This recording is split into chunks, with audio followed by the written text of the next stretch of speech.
নমস্কার, আমি সুচেতা। চ্যানেল গল্প অবসরে আপনাদের সকলকে স্বাগত।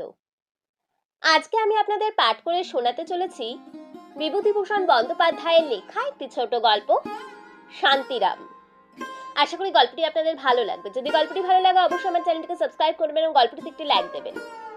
তবে শুরু করা যাক আজকের ছোট গল্প, শান্তিরাম।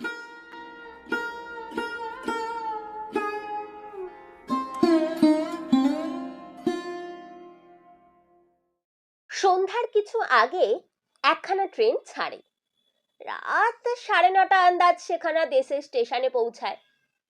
শান্তিরাম ওই ট্রেনেই বাড়ি যাওয়া ঠিক করিল।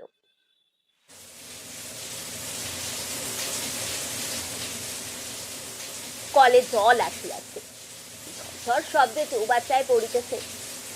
চৌবাচ্চাটা মাঝারি, ক্রমশ পুড়িয়া আসিল বলিয়া। ভাদ্র মাসের পচা কুমোট, স্নান করিয়া লওয়া ভালো, কাপড় ভিজাইয়া দরকার নেই। গামছা পরিয়া শান্তিরাম অনেকক্ষণ দড়িয়া স্নান করিল। এখনো এখনো ঝাড়ুদার আসে নাই। এবেলা ওবেলার উচ্ছিষ্ট ভাত, শাকের চিবানো ডাঁটা, মাছের কাঁটা ঝাঁঝরি ড্রেনের মুখে পড়িয়া জলের স্রোত আটকাইয়াছে। দেখিলে গা কেমন করে, ইস কি নোংরা! কিন্তু এই নোংরা আস্তাকুড়ের মধ্যে আজ 7টি মাস বাস করিয়াও পয়সা হইল কই? সেসব সহ্য করিতে পারিত যদি হোটেলটা হইতে কিছু পয়সা আসিত। ভূপেনবাবু আপিস হইতে ফিরিয়া রান্নাঘরের পাশের ছোট্ট ঘরের চাবি খুলিল। ঘরটার সামনে চালের বস্তা, ডালের বস্তা, বেগুন পটলের ধামা, শুকনো বিলাতি কুমড়া, আধনাগরি আখের গুড়, একটা ছোট্ট 2.5 সেরা টিনের অর্ধেক ভর্তি সরিষার তৈল। বাজে হোটেলের মতো যা তা তেল এখানে ব্যবহার করা হয় না।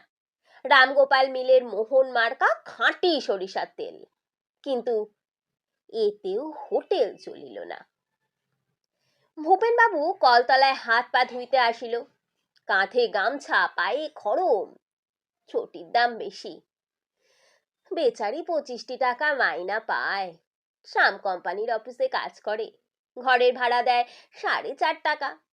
পাইস হোটেল এটা, তবুও ভূপেন বাবুর সঙ্গে মাসিক বন্দোবস্ত আছে, ঘর ভাড়া বাবদ 11 টাকা।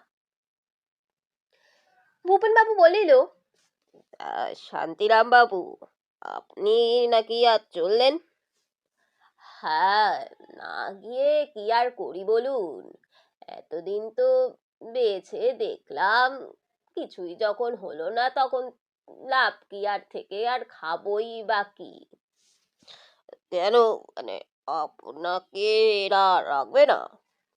না না, রাখবে হয়তো, আমার পোষাবে না। আমি ছিলাম হোটেলের মালিক, আর এখন ওদের তাবে আমাকে 7 টাকা মাইনে আর খোরাকিতে খাটতে হবে? হ্যাঁ, আর ওই যে নিধিরাম বাবু, ও ও এমন মানুষ, যদি দুটি বললাম বাবা 25টি টাকা বেশি দাও গিয়ে, হ্যাঁ, দেনার দায় নয় হোটেল বিক্রিই হচ্ছে, তা বলে আমায় ফাঁকি দিয়ে তোমাদের কি ভালো হবে? হোক হোক, ভগবান বুঝলে দাদা, ভগবান মাথার ওপরে আছে, তিনিই দেখবেন। তারই না হয় পড়েছি মশাই। চিরদিন এমন দিন তো আর থাকবে না, তাও বলে দিচ্ছি। হ্যাঁ, বাড়িতেই এখন থাকবেন তাহলে? দেখি দেখি কি হয়। পয়সা যা পেলাম হোটেল বিক্রি করে, তা তো ওই গেল পাওনাদারের পেছনে। মিথ্যে বলবো কেন ভূপেন বাবু, আপনি আমার ছোট ভাইয়ের মতো। 7 টাকার রেল ভাড়া এই নিয়ে দেশে যাচ্ছি। কে জানে তাতে আর কদিনই বা চলবে সেখানে। জানি না দাদা। হঠাৎ শান্তিরামের মনে পড়িয়া গেল, ধারে হোটেলের জন্য কড়া ও বালতি কিনিয়াছিল আমহা স্ট্রিটের গিরিন্দ কুণ্ডুর দোকান হইতে। হোটেল বিক্রি হইয়া যাইতেছে শুনিয়া তাহারা আজ কয়দিন জোর তাগাদা চালাইতেছে। খাইতে দেয় না, ঘুমুইতে দেয় না। তাহাদের বিল সরকারকে আজ সন্ধ্যের সময় আসিতে বলা হইয়াছে। আসিলেই 4 টাকা কয়েকানা তাহাদের দেনা শোধ করিতে হইবে। তবে বাড়ি যাইবে কি শুধু হাতে? পুঁজি তো মাত্র 7 টাকা। তাহার আগেই বাহির হইয়া পড়িতে হইবে। শিয়ালদা স্টেশনে গিয়া গাড়ির জন্য বসিয়া থাকা ভালো, 1.5 ঘন্টা হোটেলে অপেক্ষা করিবার দণ্ডস্বরূপ 4 টাকা কয়েক আনা দিতে না না না সে রাজি নয়। নিজের ঘরটিতে ঢুকিয়া সে একখানা ময়লা কাপড় পাতিয়া 2-3 খানা আধময়লা কাপড় ও জামা, কাঁসার গেলাসটা, পুরনো একজোড়া জুতো, একজোড়া খড়ম, পাটি একখানা পুটুলি বাঁধিয়া লইল। না, এখানে কোনো জিনিস ফেলিয়া গিয়া লাভ নেই। বাড়িতে লইয়া গেলে গৃহস্থ সংসারে কত কাজে লাগিতে পারে। ছোট টিনের সুটকেসটার মধ্যে ধোপার বাড়ি হইতে সদ্য আসা 2খানি ধুতি এবং একটা ছিটের কাপড়ের পাঞ্জাবি পুরিয়া নিজের গায়ের শার্টটা পরিতেছে রেলে যাইবার সময় বর্ষা জামা গায়ে দিয়া লাভ কি, বিশেষত নিজের বাড়িতেই যখন যাইতেছে সে, কুটুম্ব বাড়িতে তো আর নয়। এমন সময় বাহির হইতে কে ডাকিল, শান্তিরাম বাবু। বলি, ও শান্তিরাম বাবু, আছেন নাকি? কে? সেদিনকার সেই 8 টিন সর্ষে তেলের দামটা পাওনা আছে, কালে আসতে বলেছিলেন, কাল দুবার এসে দেখা পেলাম না তো। ও শান্তিরাম বাবু। হ্যাঁ, এই তো। কত কত বাকি? 1 টাকা 9.5 আনা। শান্তিরামের একবার ইচ্ছা হইল বলে, কাল এসো সকালবেলা, কিন্তু ভূপেন বাবু পাশের ঘরেই রহিয়াছে। ভূপেন বাবু জানে যে আজই হোটেল বিক্রি হইয়া গিয়াছে এবং শান্তিরাম আজই সন্ধ্যার গাড়িতে দেশে চলিয়া যাইতেছে, আর এখন ফিরিবেন না। এই অবস্থায় পাওনাদারকে কি বলিয়া মিথ্যা কথা বলা যায়? অগত্যা দিতে হইল। 60 টাকার ভিতর হইতে বাহির হইয়া গেল 1 টাকা 9.5 আনা। এই বেড়া আগুনের জাল হইতে বাহির হইতে পারিলে এখন সে বাঁচে, আবার কোন দিক হইতে কে আসিয়া পড়িবে কে জানে। চললেন তাহলে? হ্যাঁ হ্যাঁ হ্যাঁ, আসি আসি, নমস্কার। কিছু কিছু মনে করবেন না। না না, কি আর, বাড়ি গিয়ে চিঠি দেবেন কিরকম আছেন, কেমন তো? হ্যাঁ হ্যাঁ হ্যাঁ, দেবো, বই কি দেবো না আবার? হ্যাঁ দেব, আসি। বেশ লোক ভূপেন বাবু। ডান হাতে টিনের বিবর্ণ সুটকেসটা, বাম বগলে পুটুলি ও ছাতা লইয়া শান্তিরাম হোটেল হইতে বাহির হইয়া হাঁটিতে হাঁটিতে শিয়ালদহ মোড়ে আসিয়া পৌঁছিল।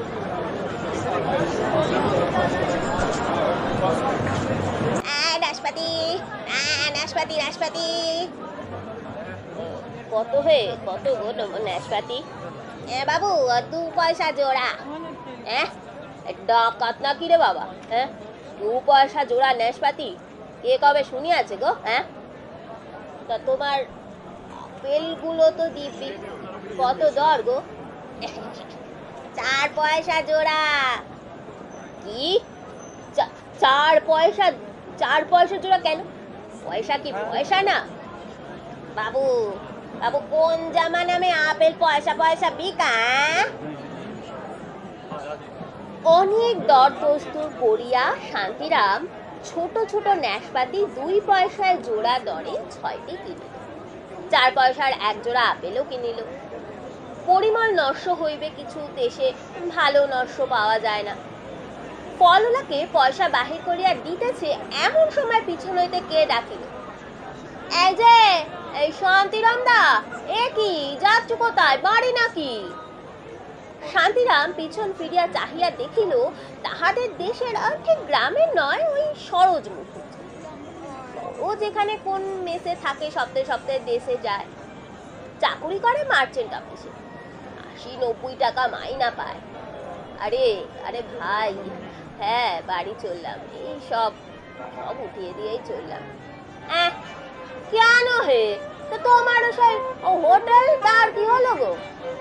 না, আর চালাতে পারলাম তো তো ভালো, 5 টাকা ভূতে খেয়ে আর বাকি ফেল ফেল না গো। এক ব্যাটার কাছে 8 টাকা 10 টাকা বাকি, খেয়ে যাচ্ছে তো খেয়েই যাচ্ছে, উপর হাত করবার নামটি নেই। তাগাদা করতে গেলেই আজ দেবো কাল দেবো। এদিকে আমার পাওনাদারেরা, বাড়িওয়ালা, কলাওয়ালা, মুদি, আমার একবারে ছিঁড়ে খাচ্ছে। বলি ভাই, এই জোর জোরের জায়গা কলকাতায়, এখানে কি আর অত লোক আছে গো? কিন্তু শান্তিরাম দা, দেশে কতদিন যাওনি বলো তো? দেশের অবস্থা জানো? বাড়ি তো যাচ্ছ, বোন নেই, সব ডুবে গিয়েছে। রসময়পুর থেকে নৌকায় চলবে, আজ একবারে তোমাদের গায়ের বরতলায় গিয়ে উঠবে। হ্যাঁ, এই কলু বাড়ির কাছে। চাল নেই, ধান নেই, সব ডুবেছে। জিনিসপত্রের দাদা চড়া দাম, লোকজনের ভয়ানক কষ্ট। যে বলি, কত বাড়িঘর পড়ে গিয়েছে। আর এই দুদিনে তুমি যাচ্ছ দেশে। আমি বলি শোনো, এখন এখন যেও না, না গিয়ে আর কি যে করি জানি না ভাই। বলি এখানে থাকো, এখানে থেকে পয়সা উপায়ের চেষ্টা করো। এখানে তো নানা পথ আছে, তাও সে কি কিছুই নেই কিন্তু এক ওই এই ভিক্ষে ছাড়া। আর তাই বা দেবে কে বলো? এখানে থেকে বাড়িতে পয়সা পাঠাও, তাদের উপকার হবে। কুয়াতে বাড়ি গিয়ে আর কি করবে বলো? আচ্ছা এ বাবা, অনেক দেরি হয়ে গেল, আসি গো শান্তিরাম দা, আছি। আচ্ছা ভাই, এসো। বন্যার খবর শান্তিরাম কিছু জানে না। বাড়ির চিঠি পায় নাই আজ 15-20 দিন। চিঠি না পাওয়ার কারণ সে জানে। 3 পয়সা দাম একখানা পোস্টকার্ডে। কারাগারের লোক নিতান্ত দরকারি খবর দিবার না থাকিলে চিঠি বড় একটা দেয় না, বিশেষত তাহার সংসারের যে অবস্থা।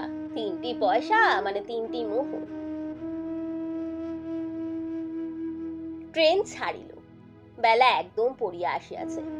স্টেশনের সিগন্যালের লাল সবুজ আলো জ্বলিতেছে। গাড়িতে লোক বেশি নাই। শান্তিরাম এক কোণে বসিয়া জানলার বাহিরে চাহিয়া মাঝে মাঝে বিড়ি টানিতে টানিতে ভাবিতে ভাবিতে চলিল। শরৎ যাহা বলিল তাহাতে বাড়ি যাইবার উৎসাহ তাহার কমিয়া গিয়াছে। সত্য বটে, সে 9-10 মাস বাড়ি যায় নাই। সে অগ্রহায়ণ মাসে বাড়ি হইতে বাহির হইয়াছিল। স্ত্রী শেষ সম্বল বালা দুগাছা বিক্রয় করিয়া 200 টাকা লইয়া ব্যবসা করিতে আসিয়াছিল কলিকাতায়।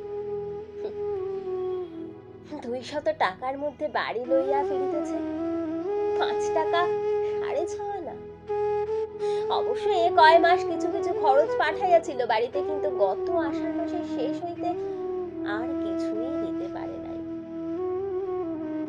দেশে থাকিতে পয়সা উপার্জনের কোনো পথ সে বাকি রাখে নাই।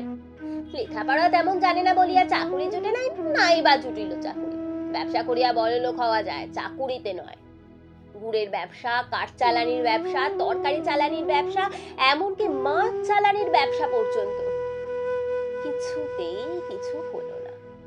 তাই স্ত্রীর বালাজোড়া লইয়া কলিকাতায় আসিয়াছিল কোনো একটা ব্যবসা করিতে। অনেকে পরামর্শ দিয়াছিল হোটেল খুলিতে। খারাপ কিছু চলে নাই, দুবেলা লোকজন খাইতেছিলও মন্দ নয়। কিসে কি হইল ভগবান জানে। খরচে আয়ে আর কিছুতেই কুলায় না, এমন হইয়া দাঁড়াইতে লাগিল। বাড়ি ভাড়া বাকি পড়িয়া গেল প্রায় 3 মাসের। বাড়িওয়ালা শাসাইল জিনিসপত্র আটকাইয়া ভাড়া আদায় করিবে। মুদির দেনা, কয়লাওয়ালার দেনা, তরকারিওয়ালার দেনা, মাছওয়ালার দেনা, দুধওয়ালার দেনা, ঠাকুরের মাহিনা বাকি, ঝি চাকরের মাইনা বাকি। হোটেল চলে কি করিয়া? সর্বশান্ত হইতে হইল। সত্যই সর্বশান্ত। এতটুকু সোনার গুড়া নাই ঘরে, কটি মাত্র টাকা সম্বল। বাড়িতে পা দিলেই চৌকিদারি ট্যাক্সের তাগাদা, সেখানেও মুদির দেনা, গোয়ালার দেনা, কোনো বা 10-15 টাকা না জমিয়া গিয়াছে। তাহার উপর দেশের অবস্থা যেরকম শোনা গেল, সব কিছু ডুবিয়া গিয়াছে। জিনিসপত্রের দাম চড়া, ধার মেলা দুষ্কর হইয়া উঠিবে এ বাজারে। স্ত্রী পুত্র হয়তো বা উপবাসে দিন কাটাইতেছে। নীরদা কত আশা করিয়া আছে। পুজোর সময় এই তো আর তো দিন 17 মাত্র বাকি পড়ল। স্বামী কলকাতা হইতে সকলের জন্য নতুন কাপড় ও টাকা কড়ি লইয়া বাড়ি ফিরিবে। নীরদাকে একদিনের জন্য খুশি করিতে পারি নাই সে। বিবাহ করিয়া পর্যন্ত অভাব অভাব অভাব আর ঘুচিল না কোনোদিন। অদৃষ্ট, তাহার অদৃষ্ট না নীরদার অদৃষ্ট, নাকি দুজনেরই কে জানে। দেশে স্টেশনে নামিয়া সহযাত্রীদের মুখে শুনিল পায়ে হাঁটিয়া গ্রামে পৌঁছানো যায়। মাতুগঞ্জের বড় বিল ভাসিয়া রাস্তার উপর এক কোমর জল। এত রাত্রে নৌকাই বা পাওয়া যায় কোথায়? চিলমারির নবীন কলু তাহার মুদির দোকানের জন্য কলিকাতায় মাল কিনিতে গিয়াছিল। সে তিন রোজ দেশলাই ও তিনটি মিছরির পুঁদো লইয়া বড় বিপন্ন হইয়া পড়িয়াছে। এই যে দাদা ঠাকুর, তা কলকাতা থেকে এলেন বুঝি? তা এই গাড়িতেই এলেন? কই দেখিনি তো। এখন কি করে যাই বলুন তো? একটা লোক নেই স্টেশনে, নৌকা থাকবার তো কথা বলা ছিল। কই কই কাউকে তো দেখছি না, আমি দেখতে পাচ্ছি না। আপনিও তো যাবেন ওদিকে, সবে তো জলে জলময়, কি যে করবেন দাদা। একজন কুলি তাহাদের জিনিসপত্র ঝাঁকায় করিয়া লইয়া যাইতে রাজি হল। কুলিটার মুখে শোনা গেল স্টেশন ছাড়িয়া যে বড় মাঠ, কিছুদূর গেলে সেই মাঠের ধারে জেলেদের নৌকা ভাড়ার জন্য মজুদ আছে। মাঠ জলে ভাসিয়া সমুদ্রের মতো দেখাইতেছে, শুধু বাবলা গাছ ও অন্যান্য গাছপালার খানিকটা করিয়া জাগিয়া আছে মাত্র। শান্তিরাম অবাক হইয়া চারিদিকে চাহিয়া দেখিতে লাগিল। বলিল, হ্যাঁ নবীন, এইরকম বন্যে তো আমাদের জ্ঞানে কখনো দেখিনি। এই কি হয়েছে যে মানুষ এ কি চেনা যায় না তো কিছু, গাঁয়ের মধ্যে জল ঢুকেছে নাকি? এগে হ্যাঁ বাবু, তা যা বলেছেন, এ যে কি হইল। বাড়ি পৌঁছাইতে রাত 11টা বাজিয়া গেল। সবাই ঘুমাইয়া পড়িয়াছে। শান্তিরাম ছোট ছেলের নাম ধরিয়া ডাকাডাকি করিতে করিতে নীরদা উঠিয়া তাড়াতাড়ি ঘরের দোর খুলিয়া বাইরে রোয়াকে আসিল। রং ফর্সা, রোগা চেহারা, শান্তিরামের অপেক্ষা ওই 7 বছরের ছোট, সুতরাং বয়স 32-33 হইয়াছে। মাথার চুল সামনের দিকে অনেক উঠিয়া গিয়াছে, মুখে লালিতে অনেক দিন নষ্ট হইয়াছে। পরনে লাল পাড় ময়লা শাড়ি, চুল বাঁধা বা পরন পরিচ্ছদের মধ্যে এতটুকু পরিপাট্য নাই, অতিরিক্ত পান দোকটা খাইয়া দাঁতগুলি কালো। বলি বলি এত রাতে কোন গাড়িতে এলে গো? দাও দাও দাও দেনি, ওগুলি আমার হাতে দাও। বাবা, একখানা চিঠি না পত্র না ভেবে মরছি। হ্যাঁ জানো, এই সতুর আবার আজ 3 দিন ধরে জ্বর আর পেটের অসুখ। বুলুর একটা পোড়া পেটে কষ্ট পাচ্ছে।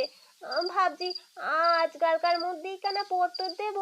তার উপরে দেখনি এই চারিদিকে জল, হাট বাজার করে এনে দেবার লোক পাচ্ছি নে বাপু।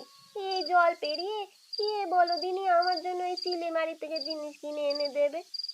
বাবা, ঘুমিয়ে পড়েছিলাম বুঝলে, এই তুমি এলে না। বাবা, তুমি এলে বলে বাঁচলুম।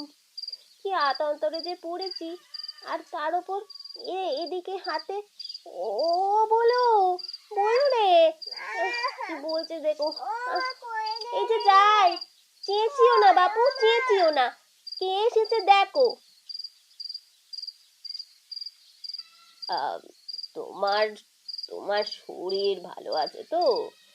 এই দেখো, এতে এতে আপেল আর নাশপাতি আছে, সতুকে বুলুকে দাও, খুকিকে দাও, এই লেমন জুস খুকিকে দাও, কলার আর কমলা লেবু। তা খুকি খুকি ভালো আছে তো? না আগে আগে ঘরে চলো, তারপরে না। আরে দাঁড়াও দাঁড়াও দাঁড়াও একটু, আলোটা জ্বালি, ঘরে অন্ধকার, সামনেই সব শুয়ে আছে, মারিয়ে চটকে দেবে তো। খানিক পরে শান্তিরাম সুস্থ হইয়া বসিয়া তামাক খাইতেছে। ছেলেমেয়েরা তাহাকে ঘিরিয়া বসিয়া কেহ আপেলের টুকরা, কেহ লেমন জুস খাইতেছে। নীরদা স্বামীর জন্য ভাত চড়াইতে গিয়াছে রান্নাঘরে। নীরদা নিশ্চয়ই ভাবিয়াছে সে না জানি কত টাকা লইয়া ঘরে আসিয়াছে। নীরদাকে কিছু বলা হইবে না এখন। না না না না, বলাই ভালো, মিথ্যে আশা রাখিয়া লাভ কি? নীরদার মুখে আনন্দ উৎসাহ যেন ধরিতেছে না, কষ্ট হয় বলিতে। নীরদা নীরদা, তুমি যা ভাবছো তা নয়। আমার হোটেলটা বিক্রি করে দিয়ে চলে এলো, সর্বশান্ত হতে হয়েছে। তোমার সে বালা গিয়াছে, আর টাকাটাও নেই। 5 টাকা 6.5 আনা মাত্র হাতে অবশিষ্ট আছে নীরদা। কথা বলিতে কষ্ট হয়। নীরদাকে কোন সুখটা দিয়াছে জীবনে সে? নীরদা ভাত চড়াইয়া দিয়া আবার ঘরের মধ্যে আসিল, বলিল, হ্যাঁ গা, বলি পুজোর আগে আবার যাবে বুঝি? তা এই যাবে আবার আসবে, মিচি মিচি পয়সা খরচ। হ্যাঁ, একেবারে আর দুদিন দেরি করে পুজো পর্যন্ত থেকে যাও না হয়। তা বলি বলি ওদের কাপড় চোপড় কিছু এনেছো নাকি? শান্তিরাম একবার ভাবিল, বলে, নীরদা, কিচ্ছু নেই, কিচ্ছু নেই, সব গিয়েছে, তোমার বালা জোড়াটাও সব উঠিয়ে দিয়ে এলাম। হাত একেবারে খালি, পুজোর কাপড় চোপড় তো দূরের কথা, তোমাদের খেতে দেবো কোত্থেকে তাই। তবু আজ 8 মাস পরে বাড়ি আসিয়া তাহার কি ভালোই লাগিতেছিল। কলিকাতায় হোটেল খুলিয়া থাকা, সে এক অন্য ধরনের জীবন। এই কমাসে সে তাহা ভালো করিয়াই বুঝিয়াছে। কখনো সে ঘর ছাড়া হয় নাই, তাই তাহার পক্ষে একা ওভাবে নির্বান্ধব স্থানে থাকা কি ভালো লাগে। এ তাহার নিজের বাড়ি, সকলে এখানে আপন। এখানে নীরদা আছে, সতু, বুলু, খুকি, পিসিমা, পাশের বাড়িতে দুর্গাদাস কামার, নিতাই কামার, এরা সবাই তাহার আপন। নিতাই তাহার ছেলেবেলাকার বন্ধু। লেখাপড়া শিখে নাই, পৈতৃক বৃত্তি, দা বাঁধানো, লাঙুলের ফাল পোড়ানো অবলম্বন করিয়াছে। তাহাকে সে যে কত দিন দেখে নাই। নিতাই কামারের দোকান ঘরের জামরুল তলায় ছায়ায় বসিয়া তামাক খাইতে খাইতে নিতাই ও কামার দোকানের সমাগত লোকজনের সঙ্গে বেগুন কুমড়োর গল্প করিতে কি সুখ! তার তুলনায় হোটেল, হ্যাঁ, আর নিতাইয়ের সঙ্গে সকালেই দেখা করিতে হবে। শান্তিরাম খাইতে বসিল। হ্যাঁ গা, বলি পুজো পর্যন্ত থাকবে তো? হ্যাঁ, থাকবো থাকবো। তা কাপড় জামা ওদের কলকাতা থেকে আনলে না কেন গো? এখানে তো দর বেশি। দর? হ্যাঁ, তা তো বেশি। আর হোটেল হোটেল দেখাশোনা করবে কে এখন? হ্যাঁ।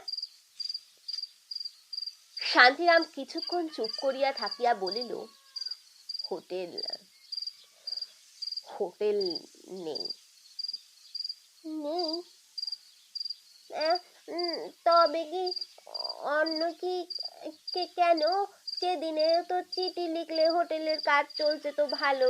হ্যাঁ, চলছিল তো ভালোই, তারপর কিসে থেকে কি হলো, কেবল দেনা বাড়তে লাগলো, বিক্রি হয়ে গেল দেনা, তাই। সে সে বালা জোড়াটা আছে তো? এনেছো সঙ্গে তো?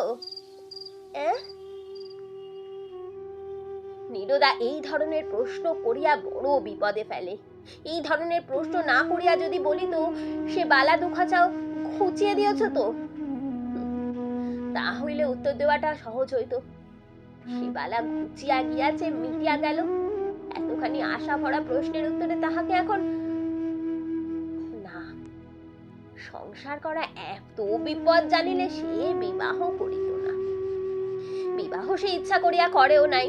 স্বর্গীয় পিতৃদেব বাঁচিয়া থাকিতে পুত্রবধূর মুখ দেখিবার দুর্নিবার আকাঙ্ক্ষায় 19 বছরের ছেলে শান্তিরামের বিবাহ দিয়া যান 12 বছর বয়সের নীরদার সঙ্গে। বালা বালা নীরদা, বালা কোথায় নীরদা? বালা বিক্রি করেই তো হোটেল খুলেছিলাম।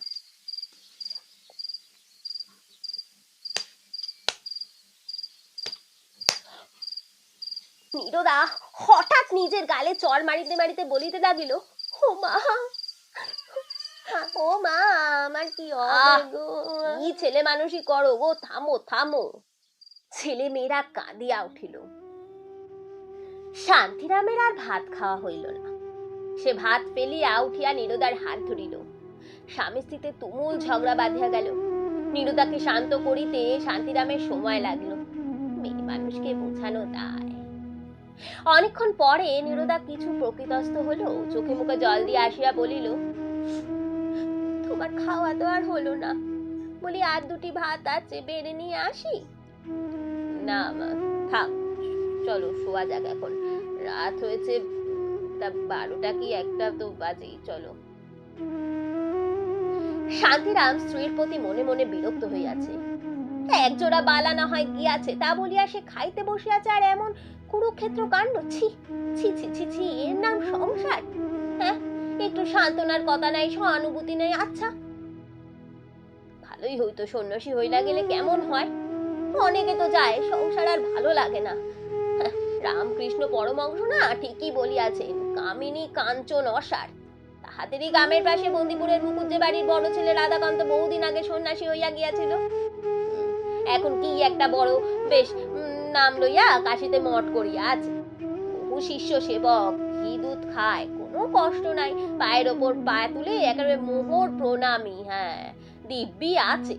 আর সংসার করিলে তাহারও দশা এই রকমই হইতো, ছেলে পিলে লইয়া জড়াইয়া মরিতে হইতো একদিন। সত্যি কামিনী কাঞ্চন সত্যই অসার। নীরদাও স্বামীর ওপর বিশেষ সন্তুষ্ট হইয়া উঠিল না। শুয়া শুয়া ভাবিতে লাগলো, বালা জোড়াটা একমাত্র সম্বল ছিল, এই তো সংসারে ছিরি। তার বাবার দেওয়া বালা, শ্বশুর বাড়ি, তা হইলে তো আর ভাবনা থাকিতই না। এক কুচো এখানকার সোনা কোনোদিন অঙ্গে ওঠে নাই।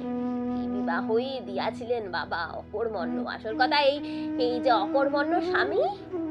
কত পুরুষ মানুষ কত কাজ করিয়া পয়সা রোজগার করিতেছে, গরিব অবস্থা হইতে বড় লোক হইতেছে, আর তাহার স্বামী যাহা ঘরে আছে বা ছিল তাহাও ঘুচাইয়া নিশ্চিন্ত হইয়া বাড়ি আসিয়া বসিল। বড় লোক হইতে তো সে চায় না, কিন্তু এই দুর্বৎসরের বাজারে ছেলেপিলের মুখে অন্ন দিতে তা তো হইবে নাকি? এমন লোকের বিবাহ করা কি উচিত নাই? হ্যাঁ, বিবাহের শখ আছে, স্ত্রী পুত্র পোষিবার ক্ষমতা আর নাই।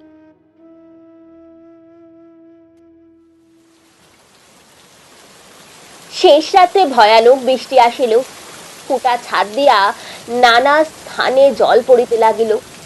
নীরদা ছেলে মেয়েদের লইয়া সরিয়া বিছানা পাতিল। স্বামীর মশারি ভিজিতেছিল দেখিয়া তাহাকে উঠাইল।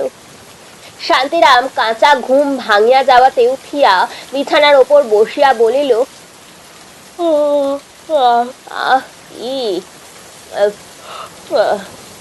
আরে ওটো ওটো, মশারি ভিজছে, ওটোতে একটু।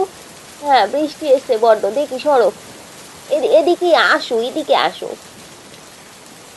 নীরদা মশারি খুলিয়া কোণের দিকে লইয়া গিয়া আবার খাটাইতে লাগিল। শান্তিরাম বিরক্ত মুখে বিছানায় বসিয়াছিল। কেরোসিনের টেমির মৃদু আলোয় নীরদার দিকে চাহিয়া দেখিল, নীরদা যেন বুড়ি হইয়া গিয়াছে এরই মধ্যে। বিবাহের পর প্রথম কয়েক বছর কি সুন্দর ছিল দেখিতে। সে রং, সে চেহারা কয়েক বছরের মধ্যেই যেন ভোজবাজির মতো উড়িয়া গেল। ঠিক তেমন ভালোবাসাই কি এখন আর আছে? সে আকুলি বিকুলি ভাব, না দেখিলে বাঁচি না ইত্যাদি বহুদিন চলিয়া গিয়াছে। নীরদা মশারি খাটাইতেছে। সামনের কপালখানা মাঠের মতো চওড়া হইয়া গিয়াছে চুল ওঠার দরুন। ময়লা শাড়িখানাতে চেহারা আরো খারাপ দেখাইতেছে, যেন ভদ্রলোকের ঘরের মেয়েই নয়। ফর্সা একখানা কাপড় পরিলে কি হইতো? শান্তিরামের মনে স্ত্রীর প্রতি হঠাৎ কেমন এক অনুকম্পা জাগিল। বেচারি নীরদা, তাহারই দোষে নীরদা অমন হইয়া গিয়াছে। মেয়ে মানুষ অসহায়, যেমন রাখিবে তেমনই থাকিবে। পড়াও না শান্তিপুর ফরাসডাঙ্গার জরিপার শাড়ি, চড়াও না মোটর গাড়িতে। হ্যাঁ, এমন চড়িবে যখন, সাজসজ্জাও করিবে তখন। উহার দোষ কি? না না, কাল উঠিয়া কোন একটা চেষ্টা চরিত্র দেখিতে হইবে, হাত পা হারাইলে চলিবে না। হ্যাঁ গো, বলি পান দেবো? পান খাবা? না, বড় ঘুম পাচ্ছে, বলি এক গ্লাস জল দাও। আর তামাকের পাত্রটা ও কোথায় রেখেছো গো? পিঠেগুলো তো দেখো জল না পড়ে। সে দেখিছি আমি। তো তুমি তামাক খাবা এখন? সাজবো? দেবো? সেজে দিব? না না না না, থাক এখন, তুমি জলটা দাও, তামাক আমি সেজে নিচ্ছি, দাও। তামাক টানিতে টানিতে শান্তিরাম বলিল, বলি হ্যাঁ গা, এখানে আর কত দেনা হয়েছে গো? তা 15-16 টাকা ওই কেষ্টর দোকানে বাকি পড়েছে। রোজ তাগাদা করে জানো, বলেছিলাম পুজোর সময় বাড়ি এলে একেবারে নিও কোনে আর। হ্যাঁ, 15-16 টাকা মানে এত ধার জমলো কেমন নেই? জমবে আর কি করে? 4 মাস যে বাড়িতে উকুড়হাট করনি সে কথা মনে আছে? চালাচ্ছি কেমন করে তবে? তবু আমার কথায় চাল ধার দেয়, নইলে পাড়ায় ধার দেওয়ার দোকান থেকে বন্ধ করে দিয়েছে, বুঝলে? চুপলো কেমনে? এই কথাটিতে শান্তিরামের দুর্ভাবনা আবার বাড়িয়া গেল। একটা টাকা যাহার কাছে একটা মোহর, বর্তমানে তাহারই মুদির দোকানে 15-16 টাকা বাকি। না শোধ করিলে অবশ্যই চলে এবং চলিত, কিন্তু বর্তমানে অসহায় অবস্থায় দোকান হইতে ধারে জিনিসপত্র না লইলে চলিবে না, এবং লইতে গেলে পূর্বের দেনা কিছু অংশ শোধ করিতেই হইবে। বলি, কি ভাবতে বসলে এখন? নাও শুয়ে পড়ো, এখন শুয়ে পড়ো। ভেবে আর কি হবে, সে সকালে দেখা যাবে কোনে, যা হবার তা হবে। নাও, এদিকে এইদিকে এখানটায় জল পড়ে নাই, শুয়ে পড়ো।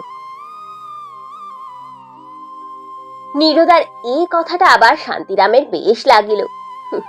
নীরদার মনে ভালোবাসা আছে, দুঃখ হোক কষ্ট হোক নীরদার মুখখানা দেখিলে তবু যেন অনেকটা শান্তি।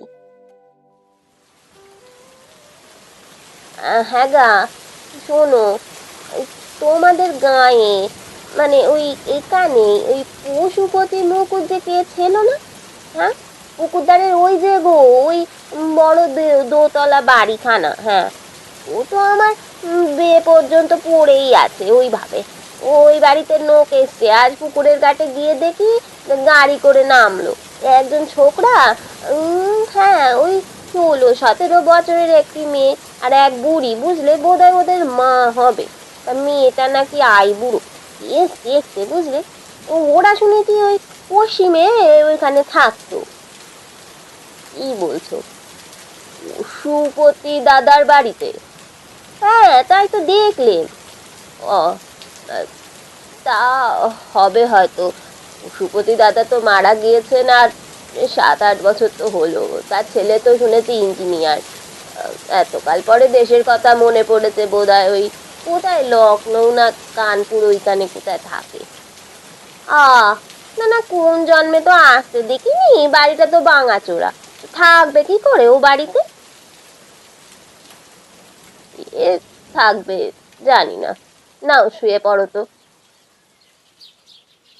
পরদিন সকালে শান্তিরাম বাহিরের ঘরে বসে আছে, এমন সময় 25-26 বছরের একটি সুদর্শন যুবক আসিয়া তাহাকে প্রণাম করিয়া বলিল, কাকা, কাকা চিনতে পারেন?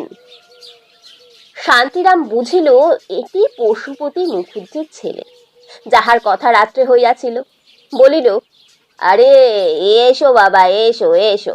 এই তোমার খুড়িমা বলছিলেন যে তোমরা কাল এসছো। হ্যাঁ, তোমার বাবার সঙ্গে আমার যথেষ্ট উন্নাত্তা লোক, তোমাদের রেখে স্বর্গে চলে গিয়েছেন। তা দাঁড়িয়ে কেন বাবা, বসো বাবা বসো। আর বলি, বৌদিও এসেছেন নাকি? না কাকা, মায়ের শরীরটা ভালো না। সঙ্গে এসেছেন আমার এক সম্পর্কে মাসিমা হয়। আমি কখনো গায়ে আসিনি, কাউকে চিনিও না। সকলের সঙ্গে আলাপ করে বেড়াচ্ছি দেখুন, এই বাপ ঠাকুরদার দেশ, অথচ কাউকে চিনি নে। বুঝলে কাকা, বাড়িটা নষ্ট হয়ে গিয়েছে একেবারে। আর সারা রাত্রির বিছানায় জল পড়েছে। আর সঙ্গে আমার বোন আছে, ওকেও নিয়ে এলাম। এবার ম্যাট্রিক দেবে, কলকাতায় মামার বাড়িতে থেকেই পড়ে। বেশ বেশ, খুব ভালো বাবা, খুব ভালো। যাবে আসবে বই কি, নিশ্চয়ই তো। তোমার গায়ের রত্ন, না গেলে এলে কি আর হয়? দেখতো তো বাপু গায়ের অবস্থা। হ্যাঁ, এমন সোনাচ্চার ছেলে সব থাকতে আমরা কি কষ্ট পাচ্ছি দেখো তো গায়ে থেকে। তা বাবা, তোমার নামটি যেন ঠিক কি বাবা? আগে আমার নাম সুশান্ত, আর আমার বোনের নাম চিন্ময়ী, চিনু বলেই ডাকে সকলে। আপনার কাছে যে জন্য এলুম, হ্যাঁ সেটা আগে বলি। বলি, বাবা আমাদের হাতে কিছু টাকা দিয়ে গিয়েছিলেন ঠাকুরদাদার নামে গায়ে একটা পুকুর কেটে প্রতিষ্ঠা করবার জন্য। তা আজ 7 বছর হলো বাবা মারা গিয়েছেন, কিন্তু নানা কারণে আমার আর গায়ে আসা ঘটেনি। তাই এবারে ভাবলুম যাবই যখন, কাজটা সেরেই আসি। আর আমাদের বাড়ির সামনে, বুঝলেন, আমাদের বাড়ির সামনে যে পুকুরখানা রয়েছে ও তো একেবারে মজা। ভাবছি ওটাকেই কাটাবো, পাড়ার লোকের জল খাওয়ার সুবিধে হয় তাহলে। আর তাও পুকুরে আপনার অংশ আছে শুনলাম। আমি অন্য সব অংশীদারদের কাছে গিয়েছিলাম, তারা সবাই রাজি হয়েছেন। এখন আপনি যদি, না আমি অবশ্যই ভাববে না, আমি কিন্তু ন্যায্য দাম যা হয় তাই দেব, সকলকেই দেব। এ আর কি বাবা, এ তো খুবই ভালো কথা। তা তোমার খুড়িমার সঙ্গে একবার পরামর্শ করে ও বেলা কি কাল যা হয় না বলবো তোমার। আচ্ছা আচ্ছা কাকা, ঠিক আছে ঠিক আছে। যুবক চলিয়া গেল। শান্তিরাম স্ত্রীকে ডাকিয়া বলিল, ও গো, বলি শোনো শোনো, এদিকে একবার শোনো। বলছিলাম, একেবারে আকুল ভাবছিলাম, বুঝলে, এ একটা কুল দেখা দিয়েছে। তারপর পুকুরের ব্যাপারটা বর্ণনা করিয়া বলিল, মজা, এ দো পুকুর পড়ে আছে শ্যাওলা হয়ে, কখনো তো কিছু তো হয় না, তা যা পাও ওই 25 টাকা হয়তো দেবে। ভগবান জুটে দিয়েছেন, বুঝলে, ভালো ভালো চুকে গেলে 5 পয়সার হরিণ লুট দিও নে। হ্যাঁ। দুপুরের পর পশুপতি মুখুজ্জের মেয়েটি শান্তিরামের বাড়ি বেড়াইতে আসিল। নীরদাকে প্রণাম করিয়া বলিল, কাকিমা, আপনার সঙ্গে আলাপ করতে এলুম, ভালো আছেন তো? নীরদা কাঁথা সেলাই করিতেছিল। তাড়াতাড়ি উঠিয়া মেয়েটির চিবুক ছুঁইয়া আদর করিয়া বলিল, আরে এসো মা, এসো এসো, বসো। তা গরিব কাকার বাড়ি তোমায় মা কোথায় যে বসাই, এ নাও না, এই আসনখানাতে বসো তো মা। হ্যাঁ বসো। যে বলি মা। দুজনে ভাবসাব খুব শীঘ্রই হয়ে গেল। মেয়েটি বেশ সুন্দরী, সারা দেহে একটা গতির হিল্লোল, ছিপছিপে গড়ন, মাথায় একরাশ চুল একটু নামাইয়া এলানো খোপা বাঁধা, সাদাসিধা ধরনের শাড়ি ব্লাউজ পরনে, হাসি ছাড়া যেন কথা কহিতেই পারে না মেয়েটি। নীরদা বলিল, এই তোমার দাদা ও বেলা এসেছিল তোমার কাকার সঙ্গে দেখা করতে, বললো বড় ভালো ছেলেটি। এই তুমি নাকি স্কুলে পড়ো শুনলেন, কি পড়ো গো? কাকিমা, এই তো ক্লাস 10-এ পড়ি, এবার তো ম্যাট্রিক দেব। ও, এটা তোমার মা এলেন না কেন? কখনো তো দেখিনি তাকে। না, মার শরীরটা ঠিক ভালো না, বিছনা থেকে উঠলেই না মাথা ঘুরে, কোথাও বেরোতে পারেন না। আহা, তা দেখাশুনো কে করে? তোমার দাদার কি বিয়ে হয়েছে? না না না, দাদা দাদা বিয়ে করবে না এখন, দেশ সেবা করবে। যারা লেখাপড়া জানে না তাদের লেখাপড়া শেখাবে, এসব দিকেই ওর মন। সে কাজ করবে বলে একেবারে পাগল। আমার দাদা না একেবারে অন্য ধরনের মানুষ, জানো। দাদার কথা বলিবার সময় মেয়েটির চোখের দৃষ্টি স্নেহ ও শ্রদ্ধায় নম্র হইয়া উঠিল। ক্ষণে ক্ষণে ইহার মুখের চেহারা যেন বদলাইয়া যাইতেছে। ভারী জীবন্ত চোখ মুখ, এসব পাড়াগায় নীরদা কখনো এমন মেয়ে দেখে নাই। অনেকক্ষণ বসিয়া এই গল্প ও গল্প করিবার পর মেয়েটি উঠিতে চাহিলে নীরদা বলিল, তা চিনু মা, গরিব কাকিমার বাড়ি এসেছো, যদি কিছু না খেয়ে তো যেতে পারবে না, তুমি বসো, আমি একটু হালুয়া করে আনি। মুড়ি মুড়ি নেই কাকিমা, আমি মুড়ি খেতে বড় ভালোবাসি। নীরদা তাড়াতাড়ি মুড়ি মাখিয়া আনিয়া দিয়া বলিল, তুমি কি মুড়ি খেতে পারবে মা? এই সেই জন্য তো দিতে ভরসা করিনি। আমি আমি নিজেই মুড়ি ভাজি, খাও খাও খাও। সঙ্গে সঙ্গে তাহার মনে হইল মুড়ির ধান ফুরাইয়াছে, অথচ কিনিবার পয়সা নাই। আর দুদিন পরে চিনু আসিলে তাহাকে মুড়ি দিবার সামর্থ্য পর্যন্ত থাকিত না। মান সম্ভ্রম কি করিয়া বজায় থাকে এই সংসারে, পুরুষ মানুষ যার অমন অকর্মণ্য। চিনু সেদিন গেল, কিন্তু পরদিন সকালে আবার আসিয়া প্রায় ঘন্টা দুই নীরদার সঙ্গে কাটাইয়া গেল। ভারী অমায়িক মেয়ে।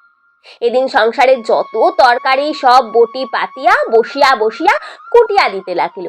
নীরদার বারণ শুনিল না। পাড়ার অন্য সকলের বাড়িতে তিনু তত যায় না যত এখানে এসে আসে। নীরদাকে তাহার কি যে বেশ ভালো লাগিল সেই জানে। দিনে অন্তত দুইবার তার এখানে আসা চাই। নীরদারও তাহাকে বেশ ভালোই লাগে। দিন 10-12 পরে একদিন শান্তিরাম স্ত্রীকে বলিল, হ্যাঁ গা বলি, শুনছো, এই আমার অংশের দাম ধার্য হয়েছে, তা 32খানা টাকা, বুঝলে। আশা করিনি এত হবে, তা সবাই যে দর দিয়েছে আমিও তাই নিলেম। তা সে কি গো, ওই এক মজার ডোবা 32 টাকা করে অংশ হলে 6 অংশের জন্য সুশান্তকে 200 টাকা দিতে হবে। হ্যাঁ, তা তা হবে বই কি। ঠাকুর দাদার নামে পুকুর, তিরিশটে কি হ্যাঁ করবার গরজ আছে, টাকা খরচ করবে না। একখান কথা বলি শোনো, বলি তুমি ও টাকা নিও না, ছেড়ে দাও। ছেড়ে দেব মানে কেন? বেশ তো তুমি। না গো, চিনু চিনু আমাকে বড় ভালোবাসে, সেখানে ছাড়া সে কোথাও যায় আসে না গো। দুটি চাল ভাজা দিই, তাই হাসি মুখে বসে বসে খায়। মেয়ের মতো মায়া হয়েছে ওর ওপর। ওদের কাছ থেকে তুমি ওই ডোবা বেচে টাকা নিতে পারো না গো, আর যে টাকা ন্যায্য নয় তা কখনো নিতে পারবে না তুমি। এই তবে চলবে কেমন করে শুনি? এ টাকা ছাড়লে কিসের থেকে কি হবে গো? তা যাই হোক, ওরা বড় মানুষ বটে, কিন্তু গায়ে সবাই ওদের ঠকিয়ে নিচ্ছে ছেলে মানুষ পেয়ে। তা বলে তুমি তা নিতে পারবে না। এতে আমাদের ভাগ্যে যা আছে, তাই তুমি নিলে আমি আমি অনাথ বাঁধাবো বলছি। স্ত্রীকে শান্তিরাম ভয় করিত। কাজেই যখন অন্য শরিকেরা ডোবার অংশের দাম কড়ায় গন্ডায় বুঝিয়া পাইল, শান্তিরাম কিছুতেই টাকা লইল না। সুশান্তকে বলিল, না না বাবা না, এ পশুপতি দাদার ইচ্ছেতে তার বাবার নামে পুকুর হবে, আমি তাতে টাকা নিতে পারবো না। এমনি এমনি লিখে দিচ্ছি আমার অংশ, ও টাকা নেওয়ার অনুরোধ তুমি করোনি বাবা। রাত্রে সে স্ত্রীকে বলিল, কথায় বলে না স্ত্রী বুদ্ধি, তুমি টাকা নিতে দিলে না, এখন করো উপোস করো। 32 টাকায় 2টি মাস অন্তত ভাবতে হতো না এখন আমি কোথা থেকে কি করি। এই যে পুজো আসছে সামনে, অন্তত ওদের কাপড় তো কিনে দিতে পারতাম নাকি? না গো, ফাঁকি দিয়ে টাকা আদায় করে সে টাকায় আমার ছেলে মেয়ের কাপড় তোমায় কিনতে হবে না। ওরা এবার কাপড় না হয় পরলই না, যেমন চিনু তেমনি ওর দাদা। ওরা ছেলে মানুষ, ওদের কাছ থেকে দাম নিয়ে অন্যায্য টাকা আদায় করে কদিন খাবে গো শুনি? বেশ করেছো গো, বেশ করেছো, ছেড়ে দিয়েছো। টাকাটা হাতছাড়া হওয়াতে শান্তিরাম দুঃখিত হইল বটে, কিন্তু স্ত্রীর এ নতুন মূর্তি তাহার কাছে লাগিল বড় ভালো। সোনার বালার শোকে স্ত্রীর যে মূর্তি দেখিয়াছিল, ইহা তাহার একেবারেই বিপরীত। হ্যাঁ গা, ও পাড়ার জানো মহেশ দাদা, সেও তো এক শরিক, তা আমায় ডেকে পরশু কি বলতে শুনবে, বলছে, তোমরা নাকি 32টা টাকা ধার্য করেছো অংশ স্বরূপ। আমি কিন্তু বাপু আমার অংশ ওই 50টা টাকার কমে কিন্তু দেব না। ওদের গরজ পড়েছে, বড় লোক যা চাইবো তাই দিতে হবে। তো খাস বোম্বত্তা, ছাড়বো কেমনে অত সহজে? সত্যি যা বলেছো, সুশান্তকে ভালো মানুষ পেয়ে ওরা একেবারে দম দিয়ে বেশি টাকা আদায় করছে। আচ্ছা, হুম, উফ, করে তাকে তো করেছে, যার ধর্ম তার কাছে। তা ও টাকা কদিন খেতে গো তুমি? ও টাকা বাদ দাও, পুকুর কাটিয়ে দেবে ওরা। ওরা এক গাদে টাকা খরচ করে, কিন্তু জল খাবে তো পাড়ার 5 জনেই নাকি? ওরা সেই পশ্চিম থেকে কিছু পুকুরের জল তো খেতে আসে না, আমাদের সুবিধের জন্য ওরা করে দিচ্ছে। ইনু বলেছিল ওর দাদা পরের কাজে দেশের কাজে বড় মন দিয়েছে। বেশ ছেলেটি কিন্তু। পুজোর আর দিন কয়েক বাকি। সুশান্ত সন্ধ্যার সময় শান্তিরামের বাড়ি আসিল, বলিল, কাকা, আমরা কাল চলে যাচ্ছি পশ্চিমে। আমার তো ছুটি ফুরিয়ে এসেছে। আপনার ওপর একটা ভার দিয়ে যেতে চাই। ওই পুকুর কাটানোর ভারটা বরং আপনি নিন। হ্যাঁ, কি সে সে কি কথা? হ্যাঁ কাকা, হ্যাঁ। এই গায়ের মধ্যে আপনি দেখছি একমাত্র অনেস্ট লোক, বুঝলেন? তিনুর মুখে আপনাদের সব কথা আমি শুনেছি। আর একটা প্রস্তাব আমার আছে আমার কাছে। তা বলো বাবা, শুনছি। হ্যাঁ, যদি কিছু মনে না করেন তবেই বলি। আমি আমি এই পুকুর কাটানোর আর আমাদের জমি জমা বাড়িঘর এখানে যা যা আছে তা দেখাশুনো করবার জন্য মাসে আপনাকে 15টা টাকা দেব। পুকুর কাটানো হয়ে গেলে আমাদের বাড়িটা মেরামত করবার ভারও আপনার ওপরেই থাকবে। আমি টাকা পাঠিয়ে দেব, খালাস হব, আর মাঘ মাসের দিকে মাকে নিয়ে এসে পুকুর প্রতিষ্ঠা করে যাব। বলুন কাকা, এখন বলুন আপনি এতে রাজি আছেন কিনা? না না, রাজি না হলে কিন্তু আপনাকে ছাড়ছি নে। গায়ে তো আর লোক নেই, আর আমাদের যাওয়ার আগে আপনার 2 মাসের টাকাও আমি দিয়ে যাব।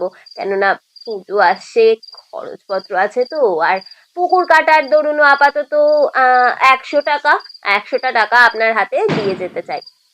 আপনাকে সকলে গায়ে বলে হোটেলওয়ালা বামুন, কিন্তু দেখছি আপনি একমাত্র খাঁটি লোক। শান্তিরামের মাথা ঘুরিয়া গেল। ছোকরা আরো সব যে কি বলিয়া গেল, শান্তিরামের মাথার মধ্যে কিছুই ঢুকিল না। সুশান্ত চলিয়া গেলে তাড়াতাড়ি বাড়ির ভিতর গিয়া স্ত্রীকে ডাকিয়া বলিল, হ্যাঁ গো, বলিস কোথায় গেলে গো? আরে এদিকে আসো না, দেখ তারি কি। আর শুনছো? আরে শোনো না, শোনো শোনো। এইমাত্র সুশান্ত এসেছিল। কি বললো বলো তো? ধীরে সুস্থে বলো না, তখন থেকে চেঁচাচ্ছ কেন? আরে শোনো শোনো, বলে আমি নাকি এই গায়ের খাঁটি লোক, আমার ওপর সব দায়িত্ব। আমি নাকি এই গায়ের একমাত্র অনেস্ট লোক। নীরদা সব শুনিয়া হাসি মুখে বলিল, তবে স্ত্রী বুদ্ধি বলেছিলে যে, আমার বুদ্ধি নিয়ে এবার চলো একটু। হ্যাঁ,